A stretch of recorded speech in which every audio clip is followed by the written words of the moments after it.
Yung excited ka maglaba dahil kala mo aaraw, pero ito ang nangyari ng huli, ang ending. Ipinasok ko din sa loob ng bahay ang aming damit. Kaway-kaway!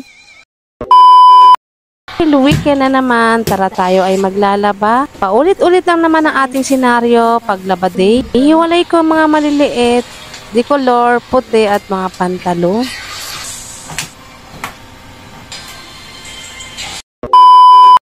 Magandang umaga, happy Saturday. Ito na yung Sabado na kinaaantay natin. No choice, kahit makulimlim, maglalaba pa rin tayo. Dahil malamig nga, andito na ako sa labas nagkape at para isabay ko na lang din sa paglalaba, kaway-kaway sa kape is na. Manifest ko kahit konti sana may araw, makapatuyo lang kahit 50%. Feeling ko, hindi na po ata mangyayari yun. Tingnan nyo naman yung paligid ko ay napaka-gloomy nga at napakalamig. At di naman ako no choice, kailangan ko kasi maglaba dahil linggo ay pahinga ko nga.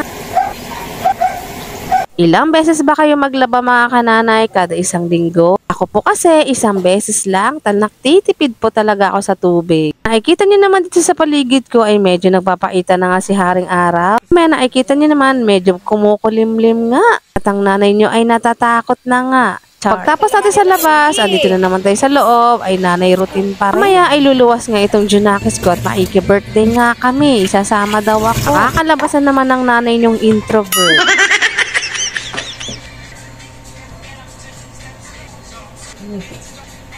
Wala na akong maisip na ulam ay hotdog na lang o siya sabayan nyo muna kami kumain. Pasintabi at fiesta na naman sa loob ng bahay namin. Eto na nga palang continuation ng ulan, biglang lakas na nga talaga at wala na talaga tayong pag-aasang magsampay sa labas.